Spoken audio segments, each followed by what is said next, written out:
This is Monday Night Reading. This is something that I created because I have one foot in fiction and one foot in nonfiction. And I realized that my nonfiction authors didn't really get a chance to do something my fiction authors get a chance to do, which is read from their books. Isn't that funny? It's part of every fiction author's promotional plan. They get to do a lot of readings. And yet nonfiction authors almost never do it. I had Michael Port on, Carson. He did.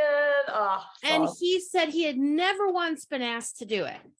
Oh, never. And he's been asked to do everything. I cannot believe I know. He was so excited. He was like a kid in a candy store. It's like, I get to read from my book. It's amazing. Love it. I know. So we're changing all that. We're giving nonfiction authors a chance to do a reading, as they should be allowed to do. And then tonight, we'll also get a chance to talk with Carson about authorship, about the second book and how she approached that. I'm going to pick her brain about LinkedIn for a hot second, because we have so many authors here who want to hear more about that. So welcome to Monday Night Reading. It's a free event. We ask that everybody please remember that this is a welcoming and nurturing community that we've created. So we would love to hear your positive feedback for Carson in the chat. And we don't do constructive criticism, promo, or politics. And that means we get to have a really nice night just enjoying Carson.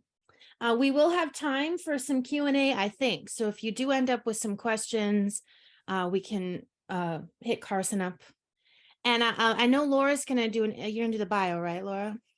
But on a personal note, working with Carson was one of the highlights of the last few years for me. So I'm just honored that you would be here tonight to join us. So Laura, why don't you introduce Carson for us? I would be happy to. Hello, Carson.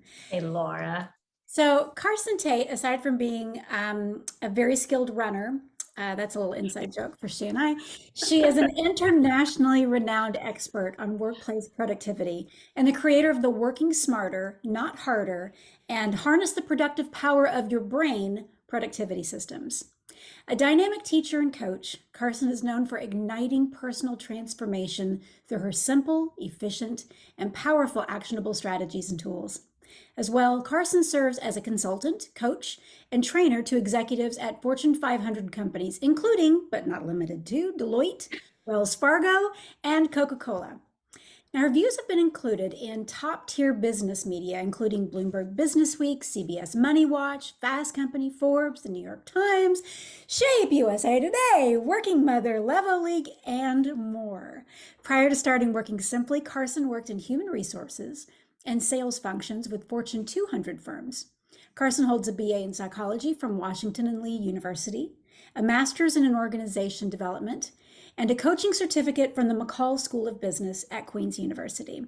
Her books Work Simply and Own It, Love It, Make It Work can be found everywhere fine books are sold. And I'll put how you can connect with her in the chat. AJ? Yes. And so this is the book you're reading from tonight, the book we started talking about so long ago, right? Yes. Book 2. Oh, I love this cover. Own It, Love It, Make It Work. It's very you. For you. It's elegant, simple. Yeah, I love it. So tell me a little bit about this book. Who is your ideal reader? So my ideal reader is any professional who wants to be engaged, fulfilled, and connected to their work without escaping the 9 to 5. Okay. And then what's your core message for this reader?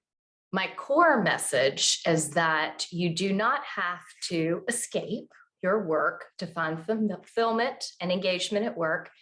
And you have the power to co-create with your boss and your organization a workplace that's meaningful and fulfilling for you. Awesome. And then do you have a promise for your readers?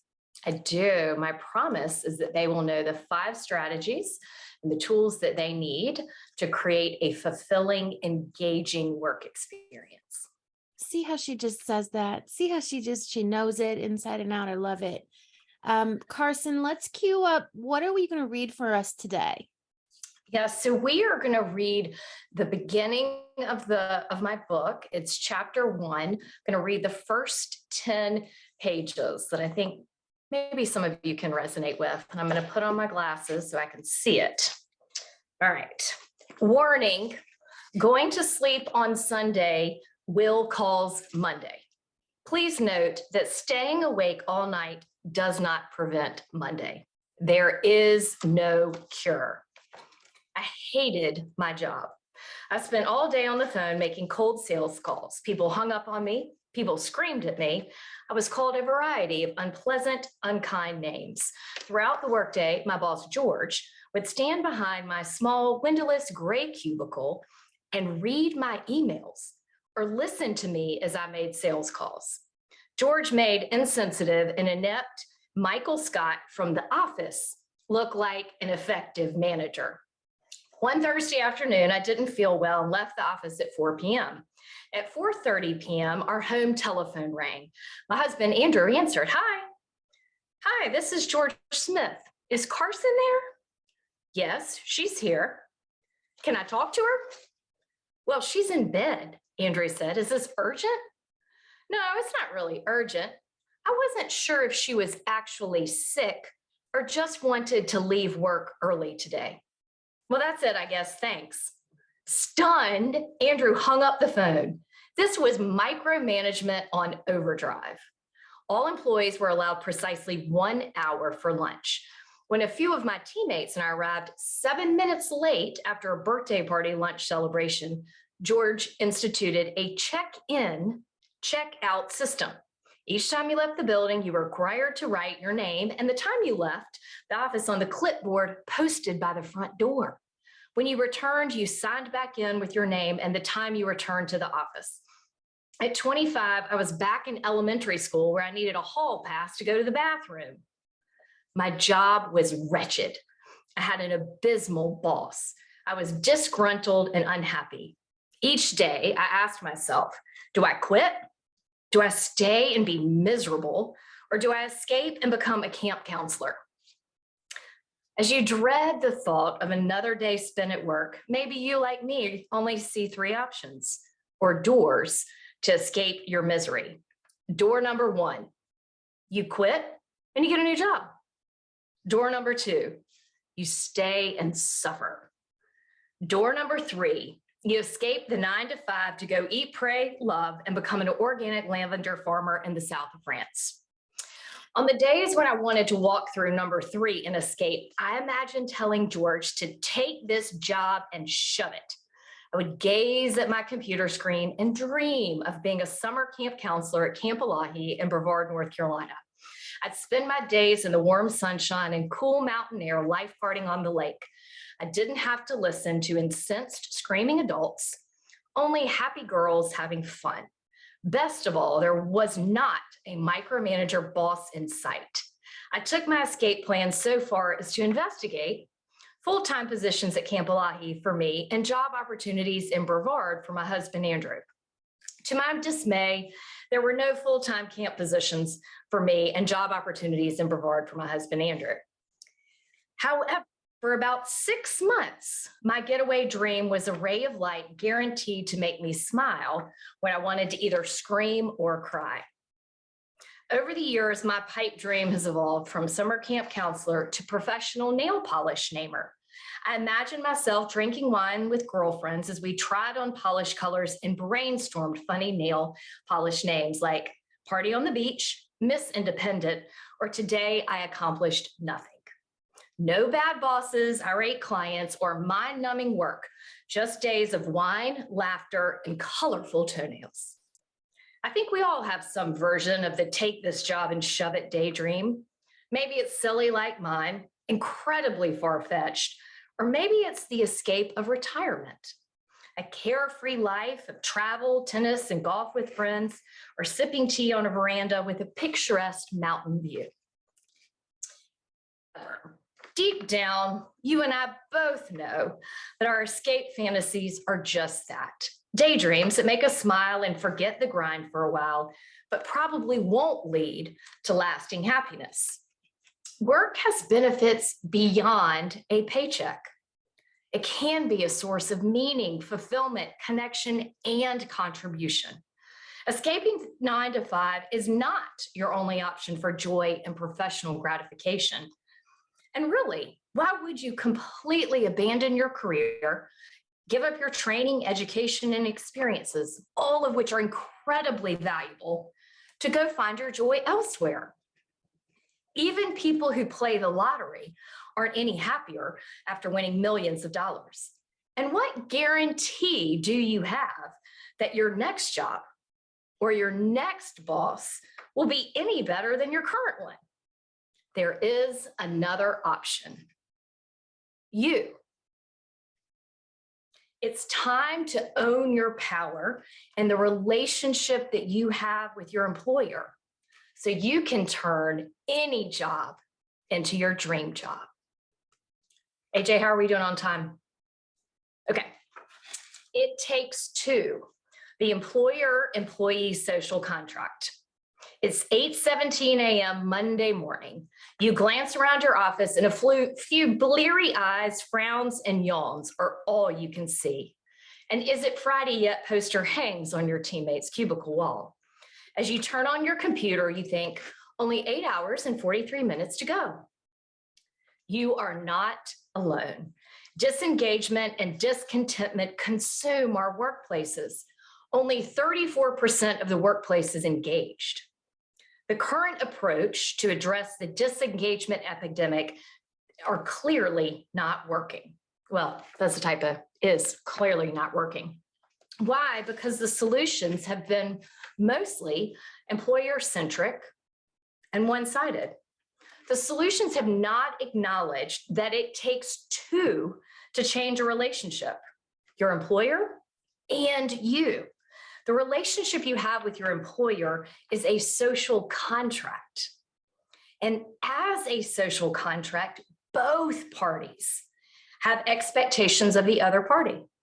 And both are responsible for the health and vitality of the relationship. The social contract with your employer can be described in something called social exchange theory, which proposes that social behavior is the result of an exchange process. It's about give and take, or balance and reciprocity. According to sociologist George Hammonds, who developed this theory, you weigh the potential benefits and risk of social relationships. So when the risk outweigh the rewards, you terminate or abandon the relationship.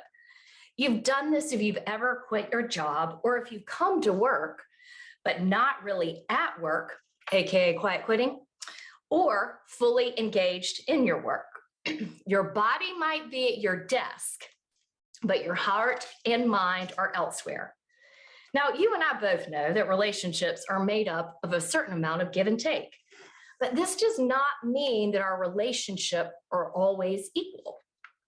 Social exchange suggests that it's the valuing of the benefits and the cost of each relationship that determines whether or not we choose to continue a social association. And in healthy relationships, both parties evaluate the benefits and cost of the relationship. So for example, let's imagine that you have a friend who's fun and outgoing and always the life of the party. You enjoy being around this person. However, each time the bill arrives for that evening's festivities, your friend has an excuse as to why he can't pay his portion. So you pay your friend's half of the bill as well as your own. The cost of the relationship are money, time, and effort. And the benefits are the things that you get out of this relationship: fun and companionship. As you examine the value of this relationship, you might decide that the benefits outweigh the cost, or that the cost outweigh the benefits. And then, based on your decision, you'll either terminate the relationship or continue it. The exact same thing happens in your relationship with your employer. You judge the value of the benefits of the relationship with your employer. For example, compensation, intellectual stimulation, and/or the positive impact that your work makes in society. You evaluate whether or not your contributions and your employer's contributions in the relationship are balanced and reciprocal. Together, these two assessments determine the health of the relationship and your commitment to the company. It is this commitment that impacts your motivation and job satisfaction, or as I would describe it, how interested, gratified, and fulfilled you are at work. I mean, have you ever been in a relationship where you just hoped and prayed that the other person would just magically change? You ask yourself, this is mine, why won't he pick up his wet towel off the floor? Why does she have to talk back to the screen when we're watching a TV show? Like she knows what a real housewife would do. Why won't she ever make a reservation for our monthly girls' night out dinners when I know she has the Open Table app on her phone?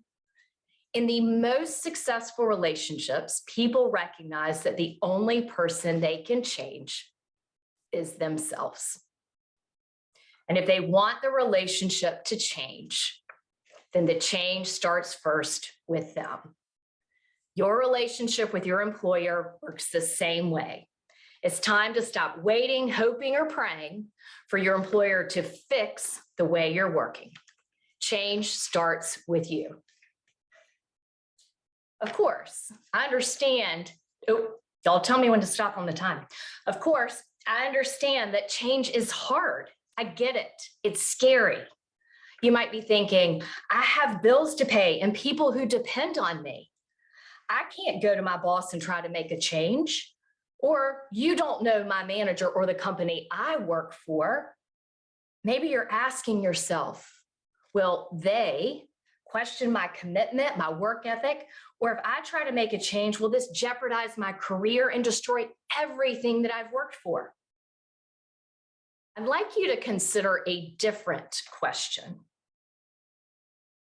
What will happen if you don't try to make a change?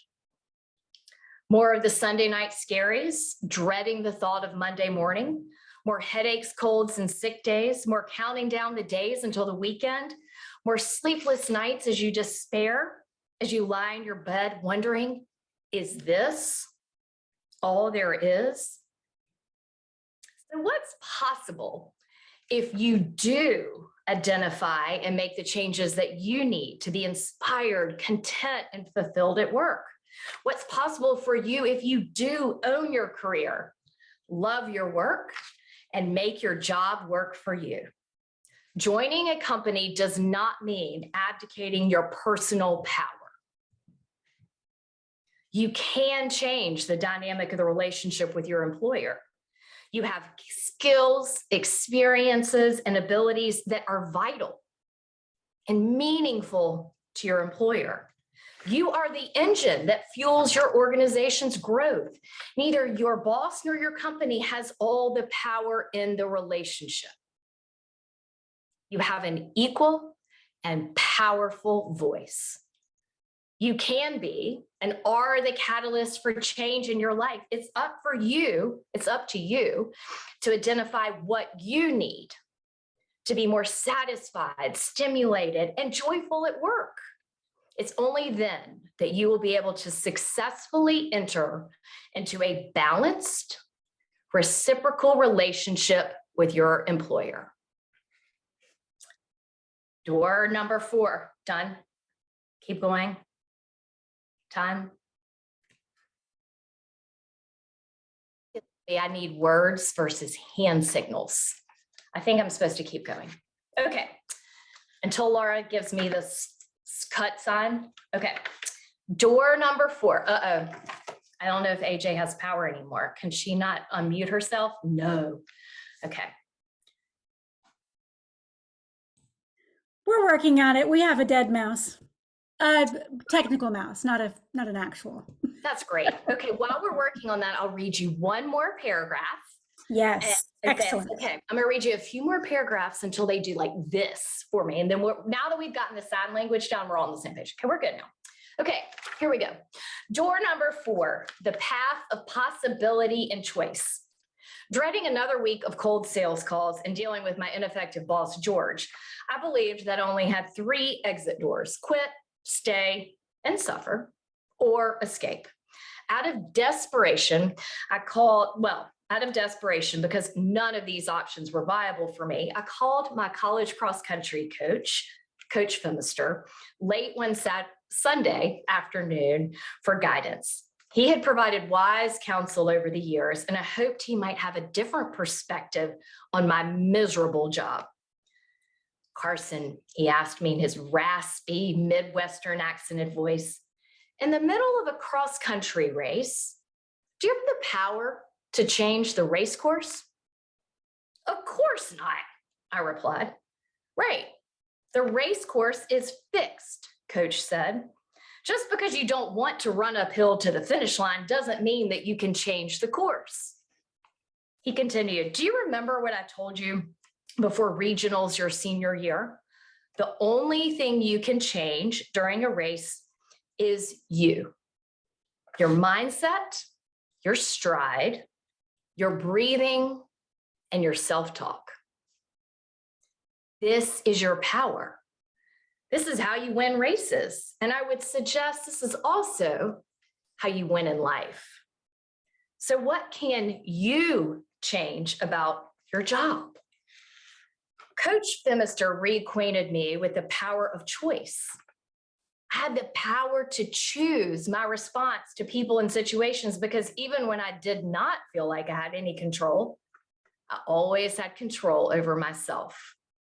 I hung up the phone, energized, excited, and ready to walk through door number 4. Door number 4 is the door of choice and possibility.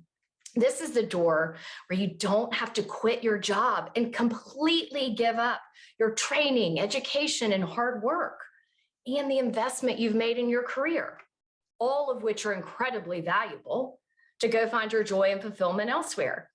You don't have to stay and suffer. Through this door, you have choice and control and the ability to turn any job into your dream job. When Monday morning arrived a few hours later, I walked into my office with renewed energy and hope. George was still my boss, and the check-in sheet was still posted by the door. However, I now saw that there were possibilities to create a more rewarding work environment through the power of my choices. I chose to develop my sales skills. What steps could I take to improve my outbound sales calls? What tools and resources existed to enable me to know more about the people or companies I was calling so that I could better align our services with their needs? My first step was to ask the top salesperson in the company if I could shadow him a few times a month and listen to his outbound sales calls, and then join him on a few of his in-person sales meetings. Then I sat down with George and outlined my sales development plan. I asked for his feedback on the plan and for his support through scheduled daily afternoon check-ins. Within a month, he no longer came by my cubicle multiple times a day, and he stopped hovering over me during phone calls. 4 months after I leveraged the power of choice and embraced the control I had over myself, I was promoted and given the opportunity to open a new market for the company. I had walked through door number 4. So can you. I know there are situations where your boss won't budge, shift, or change at all. However, you can change. There are things you can do. It is possible to own your career, love your work, and make your job work for you through the power of your choice. You can change how you choose to engage with your boss or how you choose to respond to him or her. There are also situations where you may choose to leave your job because it is the best next step to advance your career and fulfill your dreams. In both situations, you have embraced the power of choice and possibility. Quitting, suffering, or escaping the 9-to-5 are not your only options. You can turn any job into your dream job. You can walk through door number 4. Yay! Yay! I wanted you to get through door number 4 because I remember when we worked on that, and I just love that concept that Well, thank there's you. That was- another option. There's another option. Thank you. And thank everyone who's on for the patience with the, sign language. We got that worked out too. I mean, hey, we're so perfect at that. How did it feel to read that?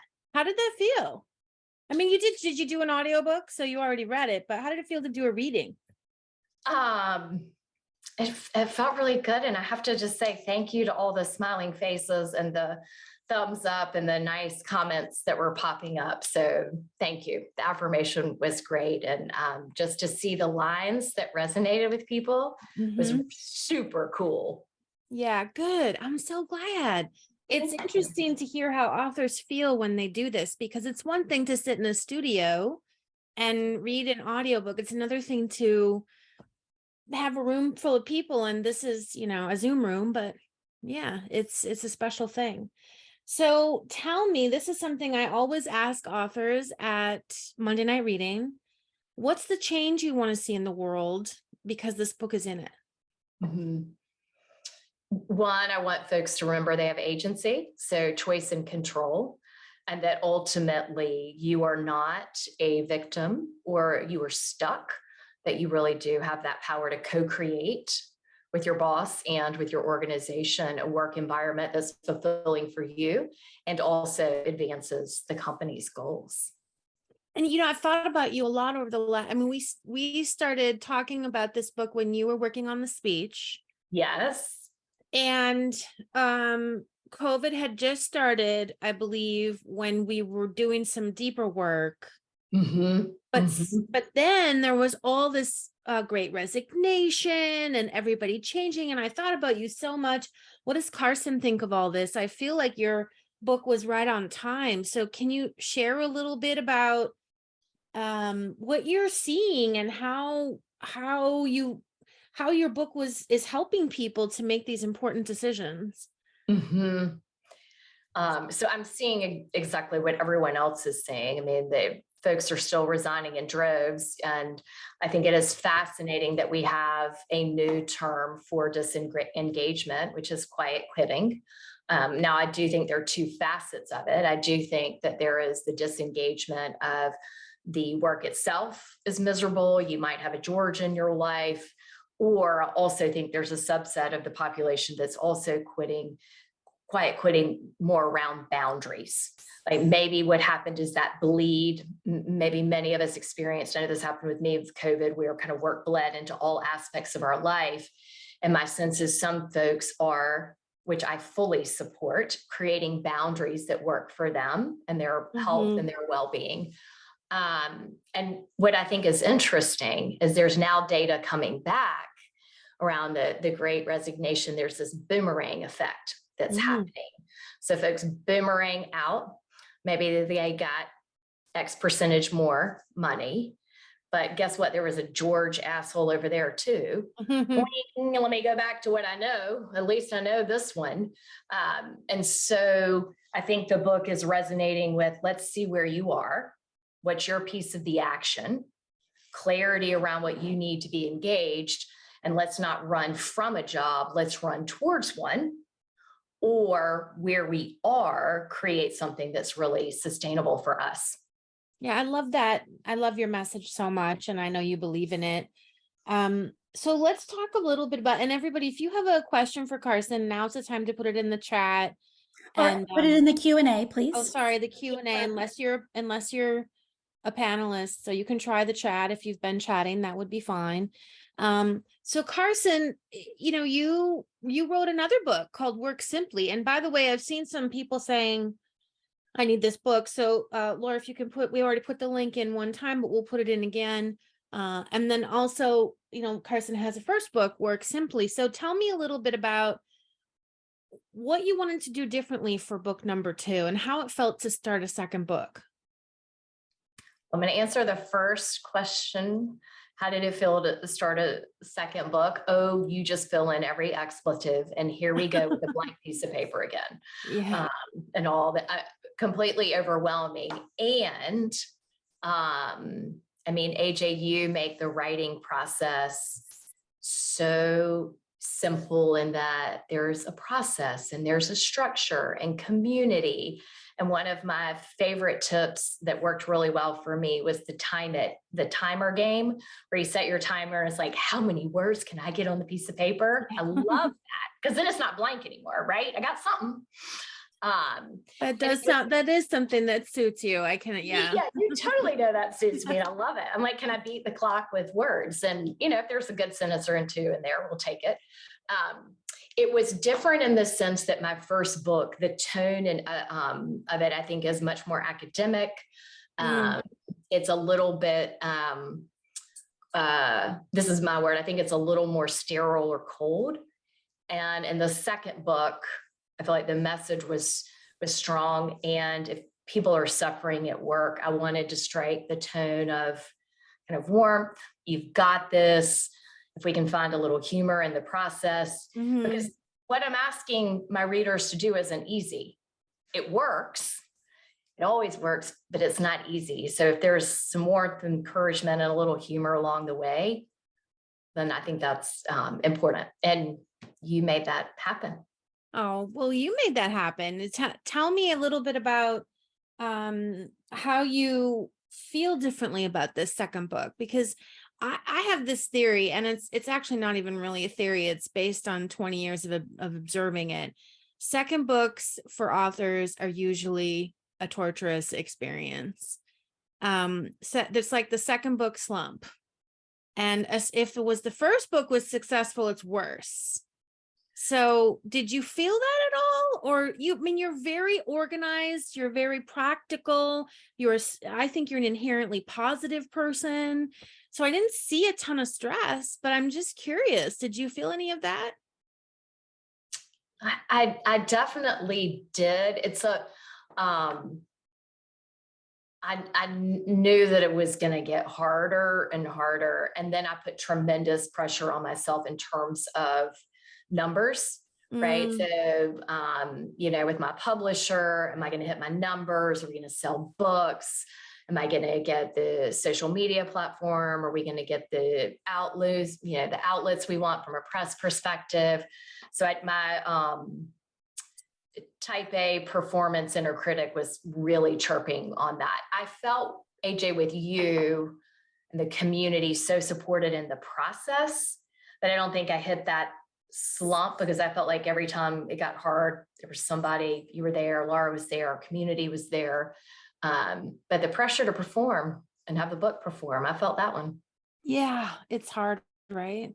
Yeah, it definitely is. And I mean, you know this, and I know you talk about it and you coach on it. I mean, publishers have numbers. I mean, you've got numbers. It's a business. Yeah. And you've got to hit your numbers.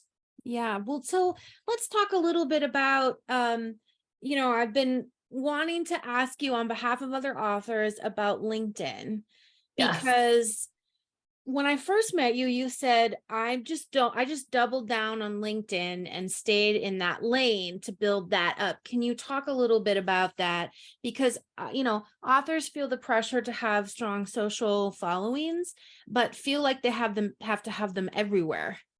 So can you just speak a little bit about why you chose LinkedIn? I mean, I know why you chose LinkedIn because of it's where your people are, but your people are. Yeah. But why not split it up into some other areas? So there were 3 reasons. The first, my core reader and who my colleagues and I are at my business, who we have the opportunity to work with, they're on LinkedIn. So this is where our people are. They were already there. It was a platform where content, nonfiction, strategies and tools and listicles work really well. When I got on LinkedIn, it was crowded, but maybe not as much. So it's early. We also doubled down on it just from a sheer bandwidth. So there are so many options, and how do we get really good at one? So let's do one thing to the best of our ability, focus, learn everything we can about. LinkedIn, partner with the best folks we can who know the most about LinkedIn, and be so intentional that we can let the others go. Because the other option that we were looking at is do a couple of them, but not do them that well. I mean, because we all have 168 hours in a week. Yeah. I mean, we have limited time and energy and then money, right? I mean, we have, these are finite resources. And then the third one was that we could figure out the algorithm on LinkedIn. Facebook, they're brilliant. That is why it's Facebook. Yeah. LinkedIn, we could still kind of figure out some algorithms. We could still partner. And I was able to build relationships with their editorial team and leverage the LinkedIn engine to push content. So, I mean, it's a content hungry beast. And if you can deliver content, then they really liked it. And we pivoted to using some video very early on before video was being used on LinkedIn. That helped tremendously. And just connecting, using campaigns to reach out, then starting to leverage some technology that allows you to automate some of the messaging. And then we just keep the content. So I feel really strongly that we're going to give folks the best content. I don't care if it's free. It needs to be the best. It's representing me and the brand, and we're going to give you the best we got. And it has proven to work really well for us. So yeah, thank you for getting into that, because we do have a question from Kathy. What specific tactics did you use on LinkedIn? And I think you shared them, but how did you, for example, talk to the people at the editorial board? I mean, how did you find those people? Did they just notice you were putting up a bunch of good content, or did you actually try to engage in those relationships? Both. So got noticed early on for content, and then reached out proactively. And I think it's from my days, as you heard, of cold sales calls. Yeah. I mean, I've been called everything, hung up on. I'm kind of like, okay, bring it. I got you. I just very gracefully, but kept pushing and pushing to meet some of the editors. And I was in New York for work. It was like, I'm going to be in the city. Can you meet me? It was their chief content editor. This date, this date, this date. I will buy you an alcohol drink. I will buy you coffee if you need sweets. I mean, it was like, what do I, and he finally relented and gave me 15 minutes, which was huge. And so what did they're just, then when you have those connections, it helps to amplify what you're already doing? It helps to amplify, because what they do is they'll either tag it as like a trending story, or, you know, they've got a news feed that they'll put it in. And then they also send out newsletters. So you've got 3 different channels that LinkedIn is pushing that's different than you. The other thing that I would suggest that you do is look for bloggers or press outlets that are aligned with, I don't know how it works on fiction, guys. I'm really sorry. I know nothing about fiction, except I like to read it. Okay. But like, so for me, employee engagement, who's writing about it, what press outlets, and then do they have a LinkedIn profile, and can you offer to give them some content? Could you do a LinkedIn live with them? And then cross promote on each other's platforms is also a great strategy. You gave us some amazing tips. I really appreciate it.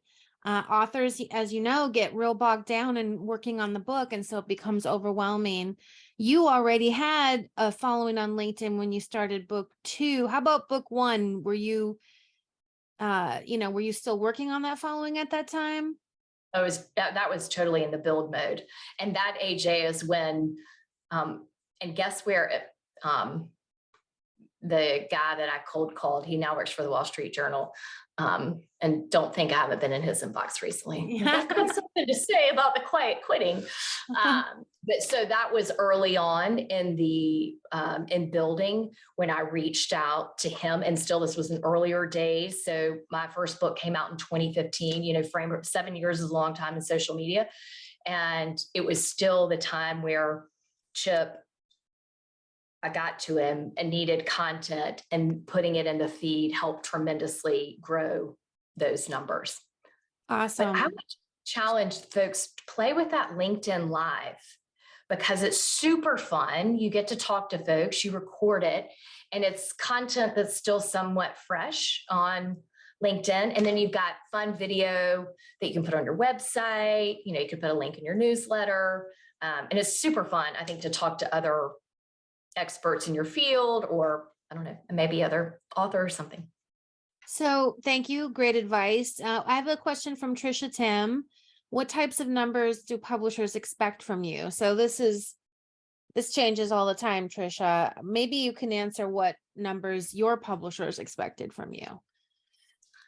Yes. And I'm sure AJ, you've covered this, and AJ is going to be closer to it than I am because I'm a couple of years out. So for my experience on both books is I got an advance from the publisher, which they pay you money ahead of delivery of the manuscript. And it is predicated on you delivering the manuscript when they tell you to. That isn't complete shit. So you got to do a good job and you have to hit your marks. Now, and the numbers are related to this advance. Mm-hmm. So they're banking on you selling enough books to pay them back for the advance. Mm-hmm. And then they need you to sell enough books so that now everybody starts to make money. And the amount that, you know, you might see a book on sale for like $16 or whatever, the margins in the book world are abysmal. Yep. And so they're really, really skinny. Your contract with your publisher spells everything out. But if you are making $1 or $2 on a book, you're having a great day. Great day. Really great day. So you get a great advance. You can do the math. I'm getting $1 or $2 on a book. I've got a lot of books to sell just to break even. And then you obviously want to get the royalty. You want to start making money, which is passive revenue for you. So, I mean, I can kind of answer this question too, Trisha, in that No. Publishers plan their advances based on what they think an author can do in the first 6 months to a year. They don't expect most books to sell as well beyond that, although it's in your best interest to be a good backlist title because they definitely love that kind of a workhorse, but they actually do plan for most books to fail. So I will just let y'all know that. So anything that you can do to keep selling your books is always good. It's always gravy. But I want to put the focus back on own it, love it, make it work. So I know there's some people here who have read it. One thing I want to ask everybody to do is to please leave a review for Carson's book on Amazon. I noticed that there weren't a ton of them, and I want that to change. So if you've read the book or you're buying the book today, can you just take even 1 minute to write an honest review? It doesn't have to be a paragraph. Nobody's going to quote you. But just would be a huge help because having more Amazon reviews shifts the algorithm and also increases buyer trust. So let's do our part for Carson to get more reviews for Own It, Love It, Make It Work. And this is a great book to get for people for this holiday season because it's so timely right now. So I hope you'll pick up a copy. And maybe you know somebody who needs this book as they're trying to navigate the job market. So Carson, what does it feel like to have 2 books out in the world? I really want to hear about that. How do you feel about yourself as an author? Remember we talked about being a career author once upon a time? We'll have a private conversation on how I'm trying to make that happen. I mean, if it really does feel amazing, and to know that there are resources out there that hopefully are helping people. I mean, at the end of the day, that's what I hope happens. You're seeing a message from Vicky. My whole workplace needs this book. Hook them up, Vicky. Connect them with Carson. Get that book into that. This is a great book for employers. I mean, if I were anybody in HR, or if I had a big company, I would want everyone to have this because it helps them stay in the job and love the job. I mean, hello. Right. Those numbers are good. And Vicky, there is a workbook. So what happened with my book is the publisher came back, and AJ and I actually talked about this, and I wrote a workbook. And so what's happened is some of our corporate clients have done book clubs. And so they order the book and the workbook, and then the team, so the manager and the team get together, they read the book, they use the workbook, make their notes. And so that has been really exciting to see. I'm like, the cost of replacing one employee, you could probably buy books for 3/4 of this entire organization. So Yes. the math adds up, which is a good thing. So just before we close, I would really love to hear, what's something you've heard from a reader of either of your books that really touched your heart and made you feel that this author journey was so worth it?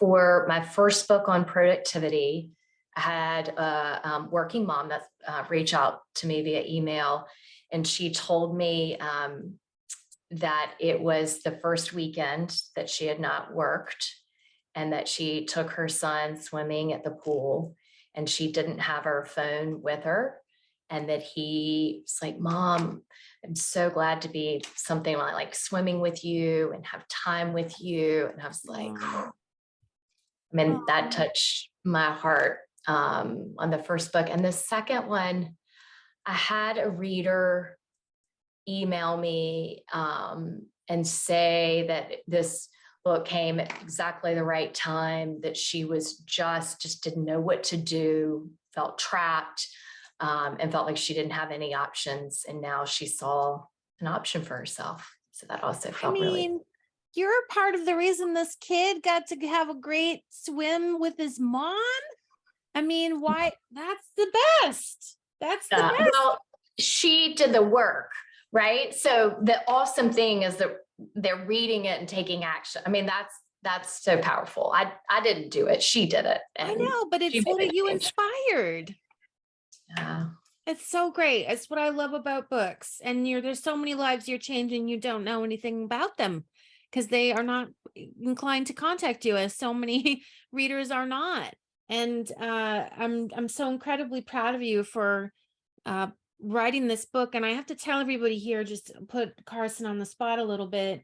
The whole way through the process of working on this book, her mantra was, her drumbeat was, I must be in service to my reader. I must be in service to my reader.